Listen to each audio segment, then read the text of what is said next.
Welcome, Bitcoiners. How are you this morning? You'll notice that the sun is up, right? Bitcoin's running. But what do you have to worry about? We can just talk about the news, have some coffee. Life's great. I'm going to try Muslim Bitcoiner. Assalamu alaikum. No, that's not it at all. That's not it at all. What am I doing wrong? Why is it not coming out of my mouth? Why is it not easy? I promise you I will practice. I will practice. Dex, good morning. As I said, Muslim Bitcoiner, the times I've spent in Muslim countries, I perfected it while there, right? I got good at it. Speaking of Muslim countries, doesn't Qatar look like a lot of fun right now? Everyone, now that the fake news cycle is over, right? The guy with the rainbow flag shirt trying to be a victim, like he couldn't get in, and the whole fake news about not being able to drink alcohol being worked through the system, and how many more stories can they file? And I bet over under there's going to be, you know, another 5-10 stories about, oh, these poor Westerners can't drink alcohol. Stupid Qatar won't let them drink booze, right? We got a few more of those, but I think more and more, right, Westerners are coming to grips with their alcoholism, and that while it's shared by other parts of the world, it's certainly not a part of your culture you'd want to export. No booze, weird messages to swallow, just football. Yeah, that's it, right? You know, that's it. And that, despite the stadium costs, despite all the human tragedy, I think that's true, that went into putting on this World Cup, I still have to reserve a part of my heart for the local people who get to see this up front and who get to experience people coming to their country. And how can we not think it's a great thing? So congratulations to Qatar. And I hope everyone has a great time there, because I think the people in general want people to come to see their country and have a great time. And love hearing about all the nice, polite, welcoming reactions. You know, in my time that I've spent in Muslim countries, it's always that way. You can never underestimate the politeness, the great manners, the civility of the people, right? Much more than our crude and crass modern world. And I've enjoyed it, right? They got troubles there. I'm not trying to ignore the troubles, tons of troubles there. But just in terms of open-hearted niceness of the general people, I'm glad Qatar gets to share that with the world. Wonderful news. Now, as everyone knows, we like to start our show with the fakest news we can find, right? The dumbest stuff out there. And I mean, it's really easy these days. I don't have to search far, right, to come up with these stories. The Washington Post printed a headline. I'm going to read it straight out because it doesn't read like English to me. But this was their analysis. You know, I brought up, I wished our President Joe Biden happy 80th birthday the other day. He turned 83 days ago. You know, happy birthday again to the first octogenarian president. We have an 80-year-old president. I'm all for him running again when he's 82, right? We're a 4 more years Biden show here. Not only that, you know, we started off kind of mildly joking that Fetterman for president, ha ha ha. It turns out it's got legs. It's got legs. There's another article yesterday talking about Fetterman for president. They were talking about all the people that could run if Joe doesn't, and they were admiring the leadership that they had. And they said, Fetterman, if his brain recovers from the stroke, he's a viable candidate for president. And I think he's right. I mean, I think the article is correct. I think Democrats have learned that they don't really need to run a very charismatic person or anything like that. They showed with Biden that they could win with, you know, someone who's not all there. So why wouldn't they just go with Fetterman? What does the president have to do? You're like a mascot at this point, right? You're like there as a cheerleader. You're like an ambassador, a brand ambassador, right? A brand ambassador. So he could be a great brand ambassador for the Democrat Party. I mean, recovered, he's a bit handicapped. That stuff plays. So it's a Fetterman for president reality, and we're here for it. We can't wait. But here's the article from the Washington Post. This is the headline that they tried to write, or that they wrote and thought was English. So analysis: Biden is the oldest president ever, and America is oldest America ever. What? I'm not kidding. I'm going to read it again. This was an actual headline. I'm not missing words. I'm not misreading it. Someone printed this, put it into planet Earth, into the world, into nations. They said, I'll read it again. Biden is the oldest president ever. Fact. And America is oldest America ever. Well, okay, if you say so. I guess America is older today than it was yesterday. I mean, that's true, right? So here we go. But the funny part is the reactions to this ridiculous headline. I mean, people saying like, what? This looks like a phishing scam. This looks like it was written at the early days of the internet and was trying to like spoof people. And the best one I read was from Michael Malice saying, the media has always been this stupid. We're only just noticing now, right? It's always been this dumb, but it took Twitter, it took a revitalized Twitter to really get to the point. And the revitalized Twitter story, we can see it all over the place, right? Let's talk about that one with, let's talk about quickly that story we saw yesterday. This was the Wall Street Journal headline about Sam Bankman-Fried. And it was the one where they underlined that FTX failed because his supporters lost confidence in him, and they tried to tie this to Trump, saying that's what's going to happen to Trump, right? The supporters lost confidence. Well, guess what happened? The great news. Twitter fact-checked them. The new community note system is working. They came out and fact-checked them and said, FTX is bankrupt because of corporate failure, right? It had nothing to do with allegations of confidence, and there's no connection whatsoever. They put it right in the fact check. There's absolutely no connection between Trump and SBF. This was pure fake newsery, trying to get two names into the headlines and see what happens, right? Associative persuasion is a real thing. If you just put two things next to each other, the human mind can't differentiate often, and you can just pass it like that, right? That's what was tried here. Didn't work out. And so hilarious that the Wall Street Journal was fact-checked in this new system. Exactly what I predicted, the reasons for which CBS had to leave and is now back on Twitter, right? But it's the reason why they had to do their own forensic fact-check of the Hunter Biden tapes. Now, you saw that over the past few days. CBS made a big deal about saying they're real. The Hunter Biden laptop is real. Well, my prediction was they couldn't go on with their frames of the Hunter Biden laptop, Russian disinformation. They couldn't keep using that context with the new Twitter approach to community notes and fact-checking. They would have been fact-checked, just like the Wall Street Journal was fact-checked here. So these guys are all getting worried about getting fact-checked and are having to change their tune, change their attitude. So CBS now admits Hunter Biden laptop is real. They did a whole piece on it. Everyone, wow, this is bad. Like we didn't know, right? So that's happening. But here was Michael Malice's opinion of the Wall Street Journal article. Michael Malice, and if you guys don't know Michael Malice, I've got one more joke coming here from Michael Malice that's off, that's not related, but it was so funny because I was in his Twitter feed and his Twitter timeline looking at all kinds of stuff. Michael Malice has a podcast. What's it called again? He makes a fake grammatical error. I can't remember, in order to tease people. I can't remember the title of it right now. Anyway, he's written some books and is generally out there as a anarcho-capitalist and is out there pushing anti-politics and anarcho-capitalistic solutions to problems. If you guys don't know what anarcho-capitalism is, it's a type of anarchy, but it is not anarchy where we're all, the strongest person wins. It's not that kind of anarchy. It basically is built on this premise that already there are sort of more private security than there are police officers in America, right? We have more private security as it is than police officers, more private detectives, more private physical bodyguards than we do paid for by the state police employees, right? Policemen. The argument, the really simple version of anarcho-capitalism is, why do we need any publicly funded police? We could actually probably do this all privately. And so that's just one very simple example of what anarcho-capitalism means. It doesn't mean you have no system of laws. It doesn't mean anything like that.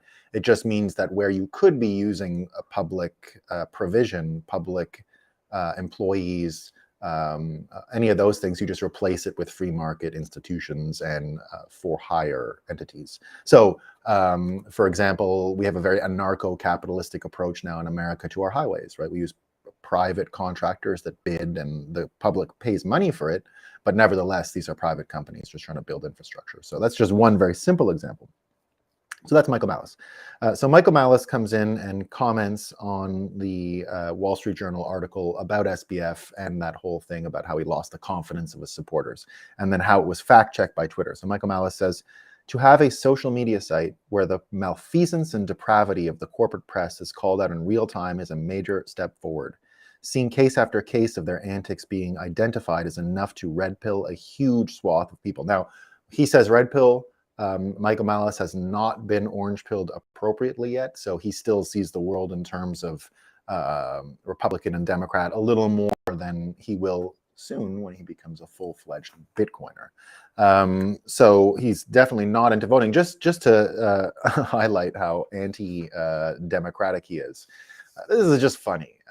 I can't help it. I don't want to laugh at people. I don't want to, especially overweight, unhealthy people, right? I'm very sensitive to the trouble of overweight folks, right? No one sets out to be overweight. It is not just a decision that people can make. Some people have it harder than others, and we're not getting into thyroid stuff. I don't buy any of that stuff either. I think it's just a matter of what you're addicted to. Some people have cravings that are different than others, and some people just can't handle it. And we have to have nothing but empathy, because no one chooses to be in a 400-pound body, right? Nobody. So we always have to remember that, and we never get into shaming here, none of those things. But this is funny, and it's not really fat shaming. It's a politician in New York that was trying to virtue signal on Twitter and trying to get sympathy for the hard work that this person has done campaigning, right? And this person lost and whatever. So this person says, campaigning for over 2 years as a type 1 diabetic wasn't easy. The spikes and lows at events, losing my insulin on the road, all the times my glucose meter beeped during a speech, right? So he's going on and on and on, but it was an honor to do so. So Michael Malice responds, thank you for running while you still have feet. It's pretty bad. I was laughing. No, I couldn't help it. I couldn't help it. It was too funny. We don't want to laugh at people, but a politician coming out there saying, oh, look at how hard I worked for you. It was for you. I promised it was for you, right? And then Michael Malice jumps in. Thank you for running while you still have feet. Now, I don't know if you know this, but diabetics get often their feet chopped off. Blood stuff. The last really funny thing I saw was all these journalists, so all the lefties have run to Mastodon now, right? So they've gone over there. But here's the funny thing that's going on over there. They're even starting to fight between, there was a BuzzFeed journalist who was getting criticized, this BuzzFeed journalist who was already over there, and was getting criticized for whatever. So this was sort of already a left-wing activist who went over there, right? So if you didn't know that about BuzzFeed, we should just say it. It's kind of a left-wing site. So this was a left-wing kind of activist already on Mastodon because they didn't like what was happening on Twitter, the Elon thing, blah, blah, blah. And another person came there who was even further to the left than this activist, right? So this person who was even further to the left than the activist complained that this person was anti-trans or something like that. And in the end, the funny thing is the following. They thought that if they just went away from Twitter that they would change. But what they found out is these are just people who seek out this kind of conflict. It doesn't matter who else is around. If they can't use a system of victim and victim complaint, then the whole game is over. There is no definition without the others. They'll just find new others, right? If they can't use Republicans as others, they're just going to use people who aren't sufficiently to the left than them, and it's already replicating on Mastodon as it is, right? It's already happening over there. So the prediction is they're never going to be okay over at Mastodon because they need the foil, right? If they can't get angry, if they can't use that dopamine hit you get from outrage, there's going to be no point of them there, right? They'll just do the same things over there that they were doing on Twitter. That doesn't go away. It doesn't shut off just because you're with people that are supposedly on your side. They live like this, right? They'll find a way to fight any way they can, right? But here's the better part. So all these kind of non-technical people heading over to Mastodon. And my prediction right away when they went over to Mastodon was, do you know how that thing works, right? Do you understand what you're into in what you have in store? It's nothing like Twitter. So here's people already saying, I don't get how to use it, and blah, blah, blah. But Mastodon came out with a tip yesterday, right? So this is their tip on how to help people who are technically illiterate come onto Mastodon and use it. So welcome to the Mastodon network. If you're struggling to understand how Mastodon works, consider using category theory. For example, the Mastodon main server, mastodon.social, is a terminal object in the category of categories of Mastodon servers. The morphisms are the activity pub messages between the servers, but the servers are also categories by themselves, with messages as the objects. We can compose them linearly to obtain the whole flow of information within a server, and the servers can be composed themselves with federation as the morphisms. Indeed, we have the higher category of the Mastodon network with K-cells as the morphisms. Oh, thanks for clearing that up, guys. I appreciate it. Now I'm much more prepared to use Mastodon, right? I get it now. I seem to get it, right? So another story, Nate Silver, we talked about him yesterday. He's a pollster, and he's kicked over a hornet's nest now. All kinds of left-wing people are attacking him and criticizing him. And he came out yesterday and said, I don't think people don't understand probability is true as much as what, as that, sorry, let me read that over. I don't think, quote, people don't understand probability, unquote, is true so much as that when there's a 70-30 probability of something, you can tell a story about the 70% or a story about the 30%, and people tend to go with whatever story scratches their emotional or intellectual itch. What he's saying is facts don't matter, right? Feelings in the end matter more. Intuition in some ways, what you want to see. Yesterday I was mentioning, or I forgot to mention, it was in the notes, Elon's version of Occam's razor. Elon's version of Occam's razor is it's not the simple answer is the most likely. His version is the most entertaining outcome is the most likely. And I'm a big fan of that, right? I'm a big fan of that. And that's sort of what Nate Silver is saying here. Scott Adams reacted to that and said, and this is the point of today's story, of today's show, we're going to be talking about a chimera in a second. Civilization depends on massive irrationality to survive. Don't make me give you examples. We must have evolved to ignore probability much of the time because it has no survival advantage. And I think that's true. I think that's true. Just even look at early Bitcoiners, myself and others that I know, right? The attitude we had to Bitcoin in the early days, in my case, studying central bank failure in the Senate Banking Committee when I did a long-term study on the 2008 meltdown, the financial crisis, right away after studying money laundering regimes around the world, seeing how useless they were. All of that opened my eyes to Bitcoin, and I got the Senate Banking Committee to run a study in 2013 on Bitcoin, which I led and helped publish and wrote and all kinds of stuff. And what we were thinking at the time already was, here's a project that could fix what's wrong. It's a big project, right? It's changing the world's money, right? It's changing everything about how we count, everything about how we see the world.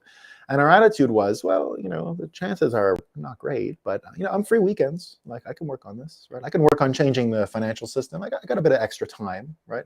Now, just imagine the odds of how unlikely it is that we've this far, right? That we're in 2022. Still talking about Bitcoin every day, still moving the asset into all kinds of important mission-critical parts of the world, and uncovering new powers related to Bitcoin, and in particular, the energy stuff, right? So in my mind, does anyone know what a chimera is? So a chimera is an animal of mismatched parts, right? So sometimes very dangerous animal. In this case, we see a bit of a lion head, and I've put some talons and kind of like a spiky back here, and the tail is a snake. And so it comes from Greek mythology. It's a mix of body parts, and in a way creates this new novel creature that has different weapons and different features and should be, really kind of scary. And that's kind of what I think of when I see what's happening with Bitcoin right now and the evolution it's undergoing in terms of going towards the energy sector more clearly. My prediction was always that we would go to Wall Street first. We would do a bunch of stuff in Wall Street. It would be seen as an asset, a commodity, all these things. But that was only one step in the process. The next step was going to be the energy revolution. So we're already revolutionizing Wall Street. The next evolution is in energy, and it's those coordinating factors. Just like I mentioned when I said, oh, on free weekends, we can work on this, right?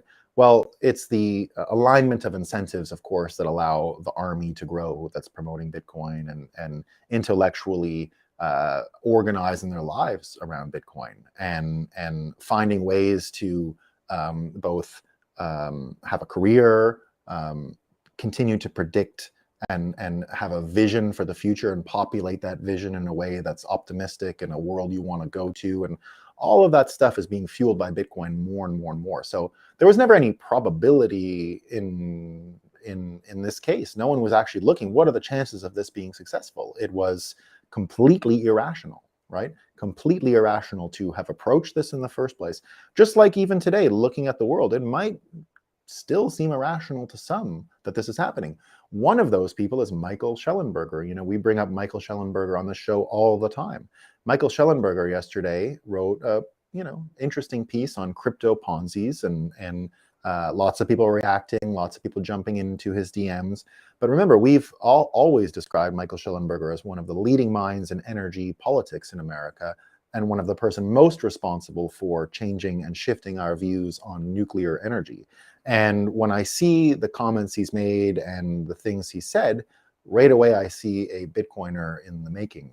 Brendan Quittem wrote, even in the thread that Michael Shellenberger created relating to his Substack article criticizing crypto Ponzi's, that he's about 2% of the way down the Bitcoin rabbit hole and is well on his way to becoming a Bitcoiner. And you can kind of see it, right?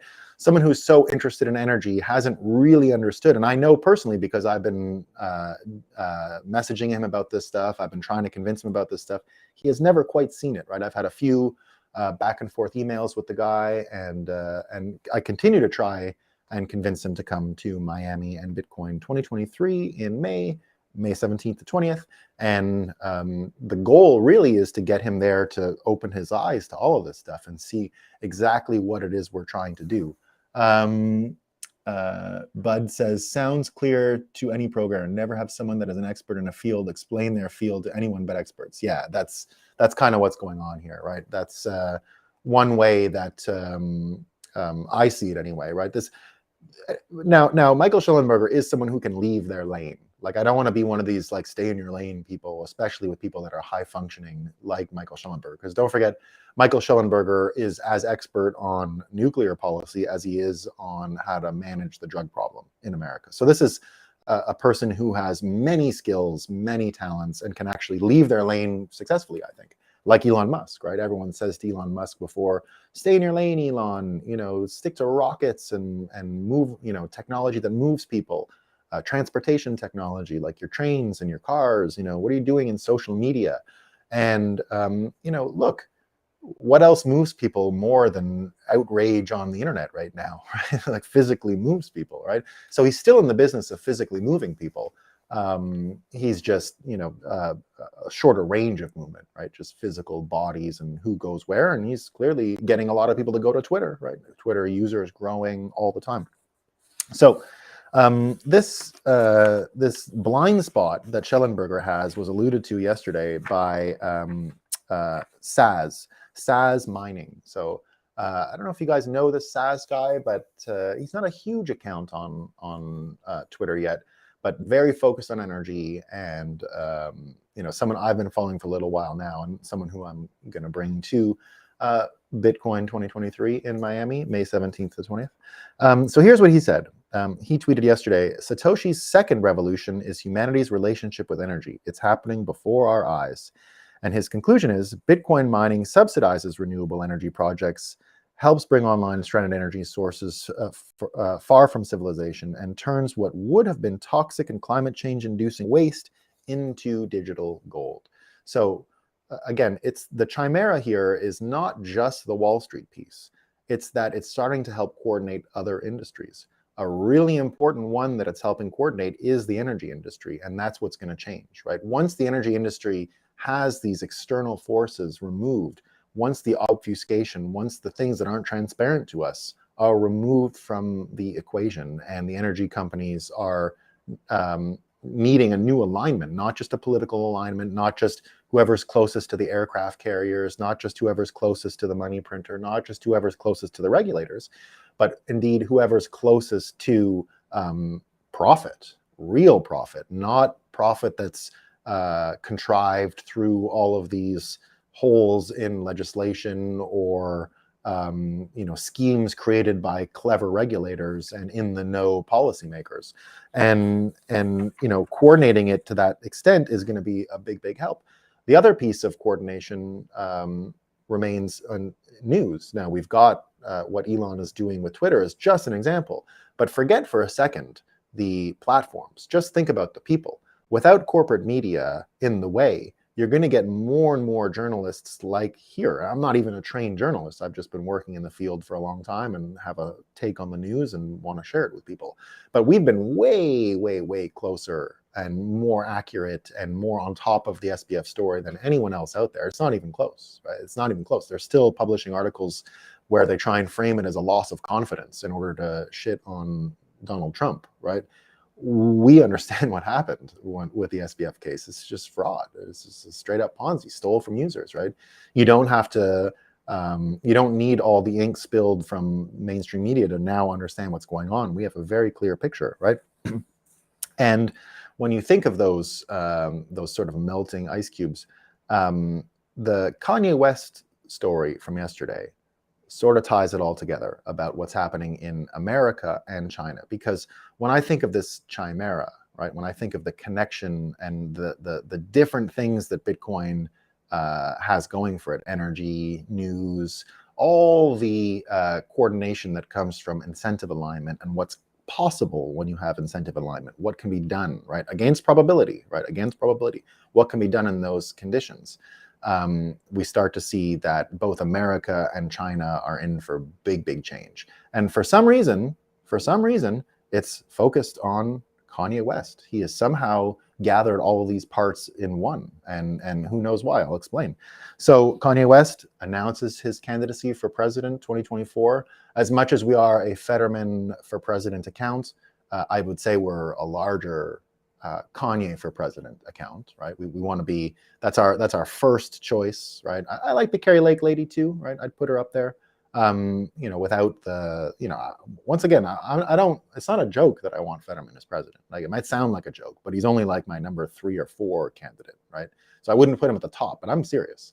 Biden 4 more years, not joking at all, right? But of course, Kanye would be a better choice. So Kanye, Carrie Lake, I don't really want Trump around, but I mean, I can't help but want to see how the world, all these people melt down to Trump there. But I think Trump one term was all we ever needed. I think he helped get the ball rolling on changing reality. He helped get the ball rolling on this humans don't care about probability, like what Bitcoiners suggested. I'm free weekends, right? The idea that Trump even became president in the first place, to me as a Bitcoiner at the time, was confirmation that anything is possible and that we can actually manifest Bitcoin in the world much faster than anyone imagines, because no one could imagine that Trump was possible. The minute I saw Trump, I said he's going to be the president. The minute I saw it, the Mexican rapist speech, there was no doubt in my mind. I was still working in the Senate at the time, wrapping up the Bitcoin study. I was going to a meeting with the senators to give them the study just before we published it. So this was May, June 2015. And I walked into a room of senators, and I had just heard the Trump Mexican rapist speech. And I said, he's running and he's going to win. And they laughed and they said, he's not going to win. I said, if you would have heard what I just heard, I've never experienced anything like that speech. I've never experienced anything like the energy, never anything like the confrontational attitude of the speech. And I said, if he's serious and this wasn't a publicity stunt, if he's honest to God going to run, I can't see how it's possible he loses. This was absolute lightning, energy. And so obviously he won. And I was never surprised. Never along the way. I bet people, I played prediction markets. I would go even odds in 2015 with someone. I'd give him 1-for-1 odds that he was going to win just to trick people into betting me. That's how sure I was. I of course doubted on Billy Bush Sunday, as they call it, when he talked about the really vulgar stuff, the audio tapes about the crazy stuff he said about women and grab them and all that stuff. That day was the only day I went, nah, he can't come back from that. But he did. He did, right? But we don't need him again. There's other people out there. And I'll explain how there's other people out there. So Kanye West, right? Kanye West, somehow connected to all this. Kanye West, running for president, the other day comes out and says, viral video yesterday, right? Viral video, where he comes out and says, I was a billionaire just a few weeks ago, and now I can't even use my Apple Pay. My Apple Pay is shut off, right? His Apple Pay got shut off. And the video, of course, goes viral. Everyone's saying, big argument for Bitcoin, argument for Bitcoin. And again, you got to realize that on this show, we said the minute he said that stuff he said about the Jews and everything, I said he's got to run for president. It's the only way out. It's the only way out. He set in motion a series of events that was unstoppable. And I was talking with Justin on DMs yesterday. He said, this is 5D chess if it was intended from the start. I don't know about intentions. I think you get direction, and one of these probability things, he just said I had to do it, right? I had to gather all this attention and direct it to the abortion issue for Black Americans and see what comes, right? And he got totally canceled. He got completely wiped out. And now he is in this position to, like, look what happened to me, right? I got shut off in banking. Billionaire. It can happen to you. And he says it directly in the video. It can happen to you. Now, the interesting thing is this is Apple Pay, right? So Apple Pay. Let's go to this Chimerica, right? The chimera of Bitcoin versus the Chimerica. Chimerica, if you don't know what that is, it's the symbiosis of China and America, right? So the symbiosis of China and America, what it's meant for the world. Credit, bubbles, all those things, manufacturing in one place, manipulation of the currency markets so that the Chinese money stays low so they can keep selling their dollar store junk to us, and we don't really have to go into massive debt because the markets are rigged essentially, and they continue to take pressure off of the gathering value of the US dollar to keep the US dollar higher than their money so that they can keep selling us their junk. So all this manipulation that's gone on for years now, coming to a head, right? We heard about Apple Pay. Well, it turns out Apple, the actual company Apple, is in big trouble in China because Foxconn, which is the factory that makes makes iPhones, right? The major factory that makes iPhones. Foxconn in Taiwan, lots of Bitcoiners in Foxconn. I don't know if you guys know that, right? I've interviewed a lot of people from Foxconn.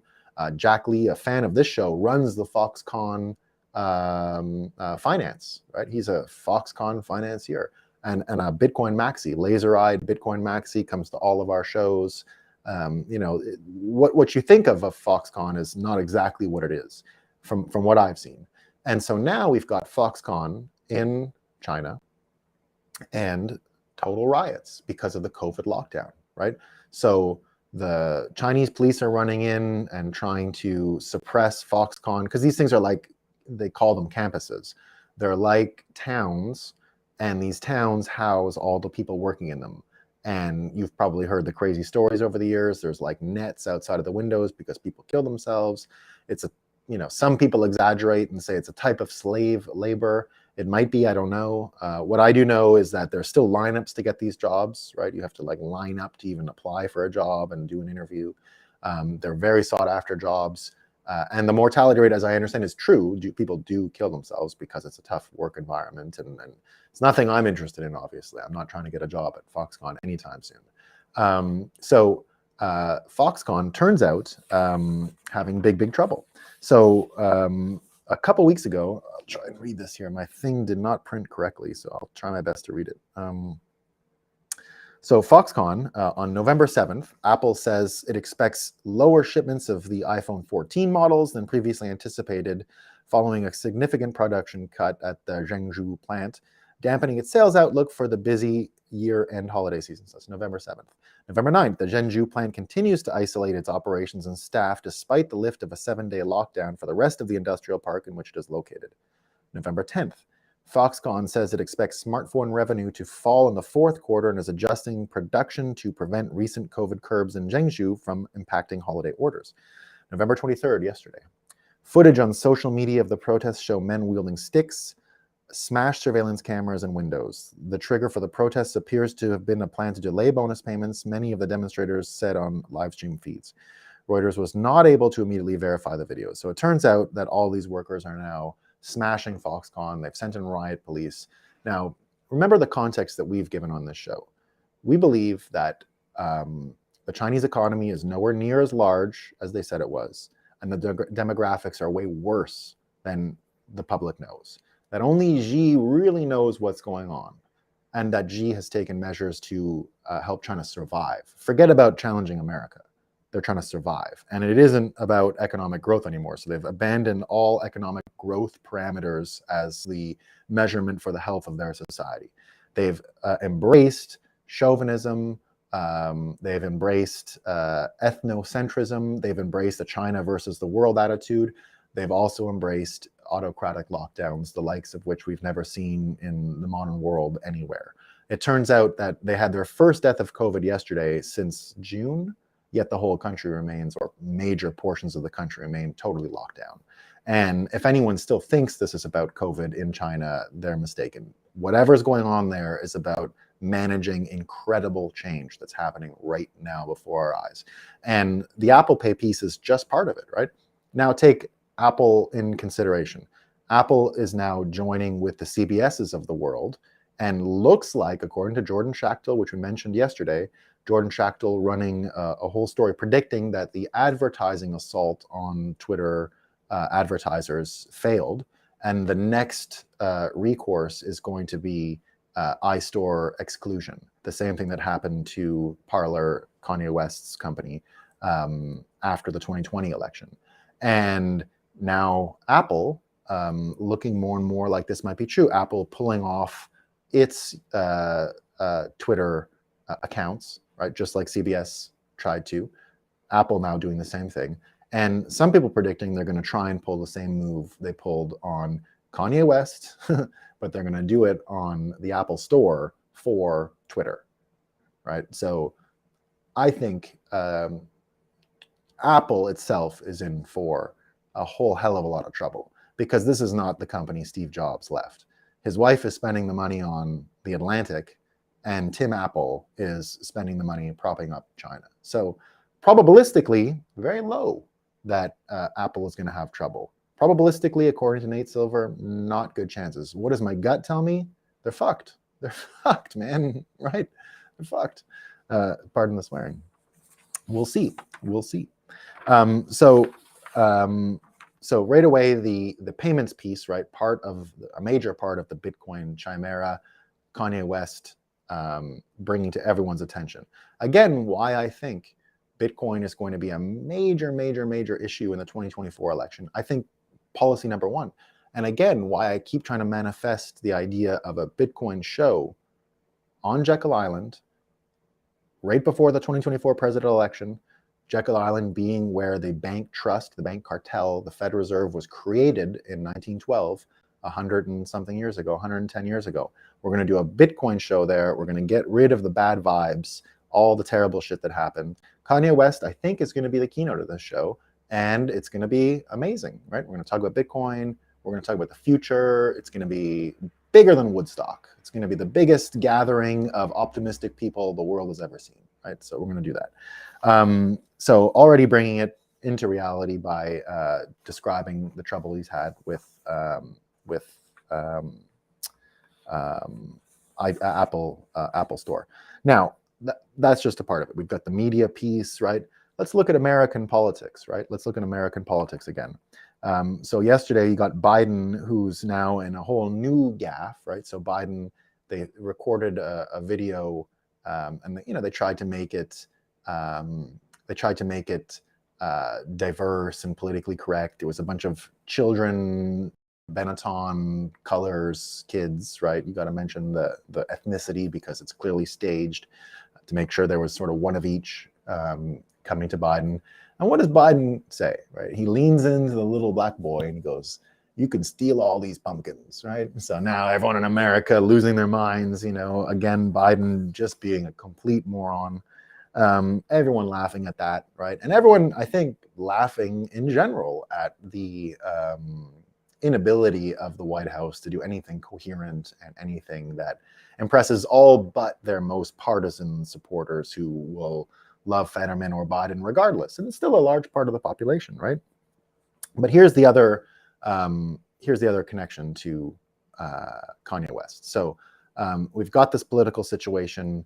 We've got the iTunes store, Apple, the iPhone, Kanye West's trouble. But in America, related to Biden and all this stuff, you have another Kanye West angle. And that's the Balenciaga story. We brought it up yesterday, the Balenciaga story with the children in clothes that are all S&M, with the child stuff, court cases about delineated the rules for or the restrictions on exploitation of children on the internet, hidden in the picture, right? This is really nefarious stuff, right? Really dark, bad stuff. And Tucker Carlson did his whole show on it last night, saying no healthy society can even tolerate any of this. And where is the reaction? No reaction whatsoever. Mainstream media has not picked up the story of Balenciaga altogether. Balenciaga erased their entire Instagram history because of these things. Now, they said they fired the photographer and they blamed the photographer, but what's going on here? Does a photographer set publication standards? No. It goes through many hands, and many people saw the children dressed in these clothes, right? That they would have the clothes laid out as if the kid was going to be using them. These were really not just adult kink, right? Way further than just adult. This was stuff that most people wouldn't have any frame or reason to understand when they're that age. And some of it looks like toys, right? So you get all kinds of people now questioning media more than ever, right? More than ever. We can see now that the incentives around our media don't allow for fair and accurate reporting or anything resembling useful information for people. Kanye West being at the center of two major stories, Balenciaga and Apple, yet no one seems to be able to talk about it, right? Except people in our environment, people who come from the Bitcoin world and have a different take on this stuff. So when we start thinking about Bitcoin and all of its characteristics, and we start seeing the problems in America and the problems in China, I continue to believe that when Bitcoin does evolve to really start coordinating and aligning everyone in the world, it's going to happen from alignment between China and America first, right? Those are the two most important groups that need to get along to make Bitcoin go forward. And I don't mean the countries, I mean the people, right? I mean the people. I've always said that one of the most amazing feelings about early Bitcoin was that normal Chinese people and normal Americans were aligned on it. Somehow that was a special formula that I had never even contemplated in the world before, and never even felt or came close to. But when you first saw it, when we went to China in the early days, met with Chinese people, and just saw the potential, right? We immediately I understood something very important about the Chinese, and it's a weakness of Americans. It's a weakness of Americans. This is an advantage Chinese Bitcoiners have versus Americans. China has a culture. It's an old country. They have amazing things, and they have a natural lack of trust for their government. Right? You learned over years of misery being coolies and all the other terrible stuff that happened over there. And what you end up seeing is the Chinese with the early Bitcoin never had any patriotism stopping them from selling their crappy money and getting into Bitcoin, right? They knew that their government would rug pull them on a whim when it came to money. In fact, it had happened many times in their history. Because it is not a free-floating currency, the central bank does set the exchange rate with the US dollar and regularly switches it overnight substantially, right? You can lose half of your net worth overnight because of one of these policies. Those things haven't happened recently as often as they used to, but the people were already trained to not have any faith or trust or confidence in the central bank in China. Therefore, when Bitcoin came around, they didn't have the same mental block that Americans have. Americans have a block a mental block when it comes to their patriotism. They don't understand that their country and their money are not the same thing, right? Americans are going to do just fine in this fourth turning, in this change to a new world. America, right? America, not as well, especially the US dollar components, everything that's so baked in with the US dollar. Now, there's some Bitcoiners that have a problem understanding that America can separate itself from the dollar and still be successful, right? The US dollar is not even that old. It's not even nearly as old as America, the country, right?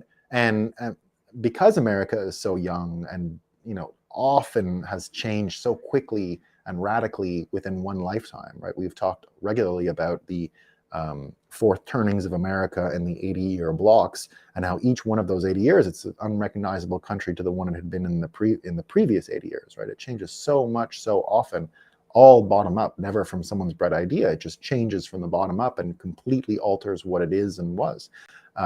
But within that short context, Americans have a lot of things they're proud about, and one of those things seems to be the dollar, right?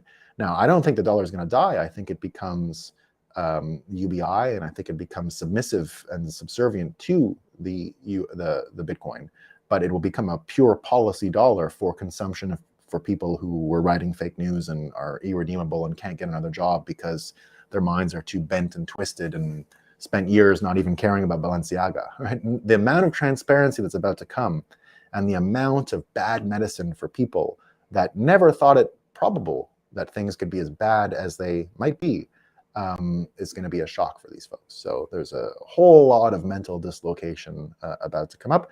The good news is Bitcoiners predicted this, right? We know how much reality needs to change in order for a Bitcoin standard to be implemented, and we're here for it. We're here for reality being spun upside down.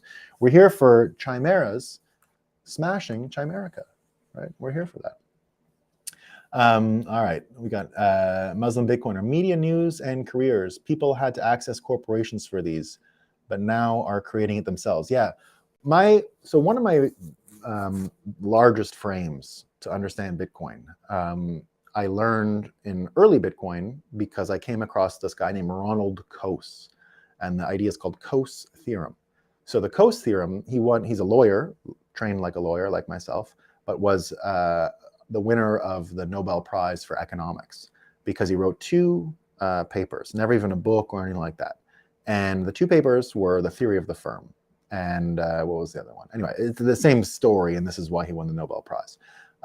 So what he basically argues is that we have companies as they are because of the following reality. He goes, look at a normal system. Look at pure law. Pure law can be observed in a noise complaint, right? In a noise complaint. You're my neighbor. You're complaining that I'm partying too late at night. We go before a judge. The judge says, okay, you deal with the noise until 10 p.m.